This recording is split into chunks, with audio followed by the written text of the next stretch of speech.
अगर आप चुनाव लड़ना चाहते हैं और आपके पास करोड़ों रुपए नहीं है तो भैया घर बैठो या कोई दूसरा काम धंधा पकड़ लो, क्योंकि पॉलिटिक्स आपके लिए नहीं है। क्योंकि पूरे देश में पैसा बोल रहा है, पैसे वाले नेताओं का ही बोलबाला बढ़ रहा है, कह सकते हैं फुकाल टाइट हो रहा है।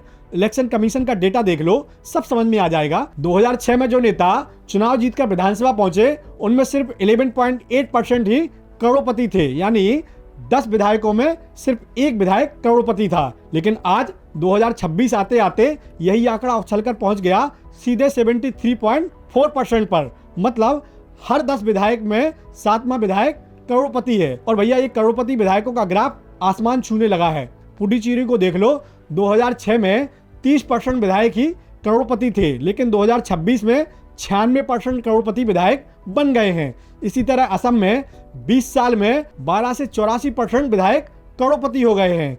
तमिलनाडु में 23 से 83% विधायक करोड़पति हो गए हैं। और सबसे चौंकाने वाली बात यह है कि 25 करोड़ से ज्यादा की संपत्ति वाले विधायकों की संख्या 32 गुना बढ़ गई है, क्योंकि 2006 में 25 करोड़ से ज्यादा संपत्ति वाले विधायक सिर्फ 2 थे और दोनों तमिलनाडु से आते थे। लेकिन आज 67 विधायक ऐसे हैं जो 25 करोड़ से ज्यादा की संपत्ति वाले हैं इन 5 राज्यों में जहां अभी चुनाव हुए हैं। और भैया एक फैक्ट और है जो बताना जरूरी है कि सिर्फ करोड़पति होना जीत की गारंटी नहीं है, क्योंकि पश्चिम बंगाल, तमिलनाडु, असम, केरल, पुडुचेरी इन 5 राज्यों में पिछले 20 साल में कुल 30,341 उम्मीदवारों ने चुनाव लड़ा। इनमें 21% करोड़पति थे, लेकिन इन करोड़पतियों में से सिर्फ 6.3% ही चुनाव जीत पाए, क्योंकि जीतने का रेट लगातार घट रहा है। 2006 में करोड़पति उम्मीदवारों में से 49% चुनाव जीतते थे, लेकिन अब सिर्फ 25% ही चुनाव जीत पाते हैं। मतलब पैसा होना जरूरी है, लेकिन चुनाव में काफी नहीं है। यहाँ पैसे के अलावा पब्लिक बहुत कुछ देख रही है।